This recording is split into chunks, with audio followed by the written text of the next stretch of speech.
ICUവിൽ ചികിത്സയിൽ കഴിയവേ പരിശുദ്ധ മറിയം തന്നെ സന്ദർശിച്ചുവെന്നും രക്ഷിച്ചുവെന്നും വെളിപ്പെടുത്തിയ കൊച്ചു പെൺകുട്ടിയുടെ വാക്കുകൾ സോഷ്യൽ മീഡിയയിൽ ആയിരക്കണക്കിന് ആളുകളുടെ ഹൃദയം കവരുന്നു. പ്രിൻസസ ഡി ക്വാസ്റ്റോമിയ എന്ന ഇൻസ്റ്റഗ്രാം പ്രൊഫൈലിലൂടെ പ്രശസ്തയായ അറോറ എന്ന കൊച്ചു പെൺകുട്ടിയും അമ്മയും തമ്മിൽ നടന്ന ലളിതമായ സംഭാഷണത്തിന്റെ വീഡിയോയാണ് ഇപ്പോൾ വ്യാപകമായി പ്രചരിക്കുന്നത്. ആശുപത്രിയിൽ തീവ്രപരിചരണ വിഭാഗത്തിൽ പ്രവേശിപ്പിച്ചിരുന്ന സമയത്ത് തന്നെ പരിപാലിച്ചത് ഈശോയുടെ അമ്മയായ മറിയമാണെന്നും അവിടുന്ന് തന്നെയും അമ്മയെയും രക്ഷിച്ചുവെന്നുമാണ് അറോറ വീഡിയോയിൽ പറയുന്നത്.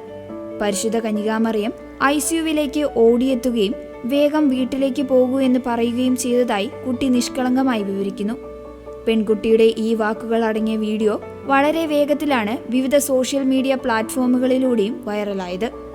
തന്റെ കുട്ടിയുടെ ആരോഗ്യം മോശമായപ്പോൾ പരിശുദ്ധ കന്യകാമറിയം കൂടെ നിന്ന് പരിചരിച്ചതിനും അറോറയുടെ ജീവിതത്തിനും ദൈവത്തോട് നന്ദിയുള്ളവളാണെന്നും അമ്മ സമൂഹമാധ്യമത്തിൽ കുറിച്ചു.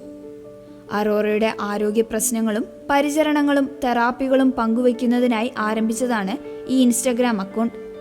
കാലക്രമേണ ഇത് ക്രിസ്തീയ വിശ്വാസത്തിന്റെ വലിയൊരു സാക്ഷ്യമായി മാറുകയായിരുന്നു. ഫാദർ ജോസ് ലിയോഡോ ക്യൂറോസ് ഉൾപ്പെടെയുള്ള പ്രമുഖരും ഇതിനോടകം തന്നെ പിന്തുണയറിയിച്ച് കമന്റ് ചെയ്തിട്ടുണ്ട്.